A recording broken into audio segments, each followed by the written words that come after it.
guys, welcome back to my channel. If you're new here, my name is Shirley, also known as Back Talk, and I do anything Disney and also some Harry Potter here and there.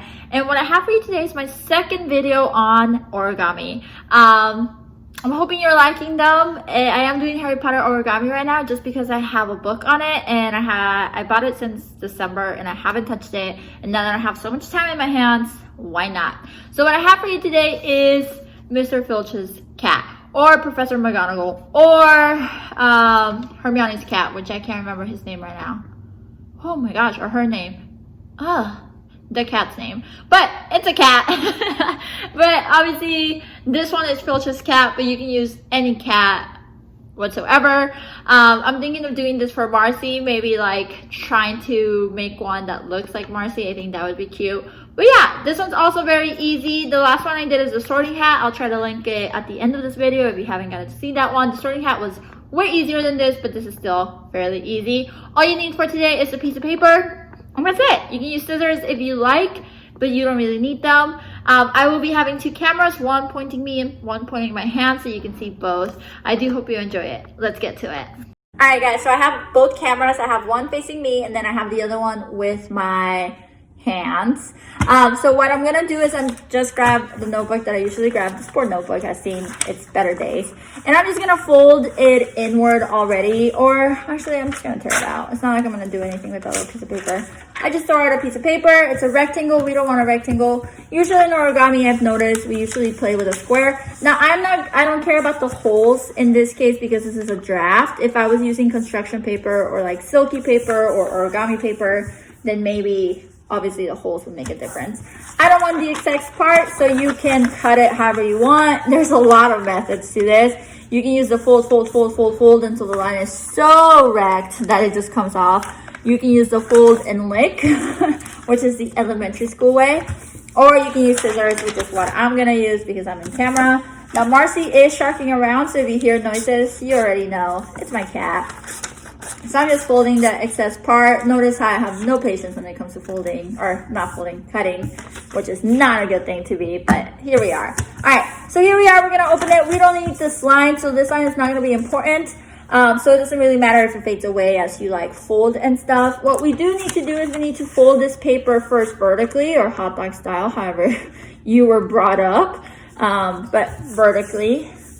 And then we're gonna fold this hamburger style or through the horizon, horizontally. And there we have it.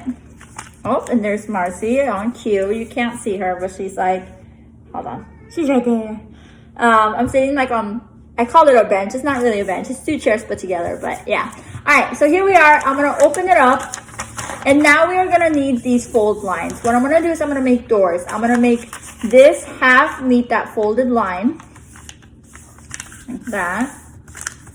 And then I'm gonna make this half meet the folded line. I think they look like what, saloon doors? Is that what they're called? Like, right? Like the West? I don't know. You know what I'm talking about. All right, they look like doors to me. I don't know which doors, but doors like that. Yay! Or like just like project for school. All right, so I folded it inward like that. Now the next thing I'm gonna do is I'm gonna fold this like hamburger style again, and this time I'm gonna put a lot of pressure because I do need a pretty prominent fold line to help me. So I'm just gonna really emphasize this fold.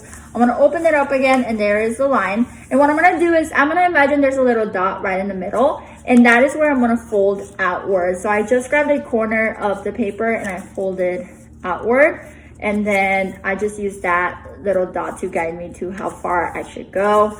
I'm gonna do the same thing on this side. So there we are. Okay. And the next thing I'm gonna do is I'm gonna fold this back.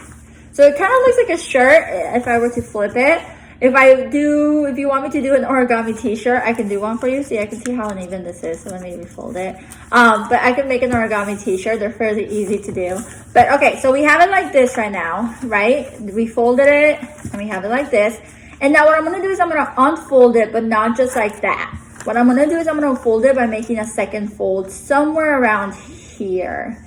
So I'm gonna make a second fold around there. It's a very tiny fold, but it's there. You can make it thick, you can make it tiny. By making it tiny, it made the other steps for me a little bit harder. So if you want to add a couple centimeters to my fold, you totally can. But what you can see is we're starting to make like that definition of the neck. So this is kind of like the body, and then this fold is going to represent the neck of the cat. So there we are. The next thing, we're going to start putting a little finesse to the kitty. So if you ever seen the cat sit, like Marcy's sitting right now, the little thighs are inward. So we're going to just put the little tip inside, and then we're going to do this to the side. There's a little tip inside. I am going to tip the folds. There's one,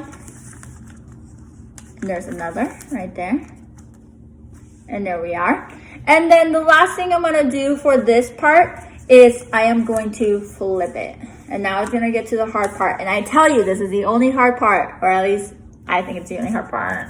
All right, we are trying to make this crevice of a neck, but because we have already all the other folds, it just makes it a little harder. So the best way for me to describe this is like if you're trying to make the paper go backwards and pinching it in the back. So I'm just trying to make this go back, and I'm just gonna fold it wherever naturally it wants. But all I'm trying to do is trying to make it see. And again, I'm looking at the back side where this is opened. And we wanna do it to both sides of the neck. So notice how much I'm struggling with this paper because it's not natural, but here we are. I just pinched it. So they're just both pinched. And the whole goal was just to get like this neck crevice part thing. So then when I flip it, the cat has a neck. So there we are. There's a little thighs. There's a little neck. You can start seeing shape. It's missing its most essential part, which is the little ears. So I am going to flip it back. So here we are. Okay. The next thing I'm going to do is I'm going to grab the two ends of the paper on top of the little head, and I'm going to fold them inward where the rest of the folds is. All right, there's one, and there's two. And we're going to do just what we did with the neck. We are going to unfold it, but instead of unfolding it just like this, we're going to unfold it by making another fold. If it's shaking, it's because Marcy just got on the table, and yeah, she made it shake. All right, she's really intrigued with origami. Like, tell me, if you're trying this at home, is your cat also very intrigued? The moment I cut a piece of paper, she wants to play with the piece of paper. Is that happening at home with you? All right, so then I'm going to fold this little ear too. There we have it. And then let's go ahead and flip it. And there's the little ears. Okay, so now, obviously it has a little pointy thing. Now, cats don't really have this unless, you know, you're like playing with their little hair. So what we're just going to do is we're just going to tuck it inward and pretend that, you know, it's a well-groomed cat. And there it is. So you are pretty much done. You could give it more definition by adding more fold lines here for the thighs. If you've ever seen a cat sit, it has like a little fold here. And then you can just decorate. Let me see where my cat ended up. So here's a cat. You can put the little face. You can give it definition in the ears and the little thighs. You can put the little toe beans, as Brendan likes to call them.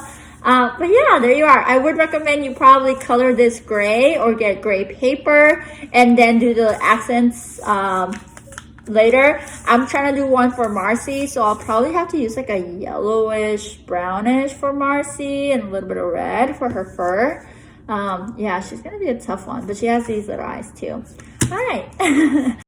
Alright, I hope you enjoyed the video. I hope it was somewhat easy for you. If it wasn't, let me know what I could do to make it easier. I know me reading from like a book or online, like the steps, it's really hard. So I know I'm more of a visual person. Let me know, would you like me to do steps or write it down? I would be happy to accommodate. Let me know if there's any character you would like to do, or if you've seen a book on Disney characters for origami. I would love to do those.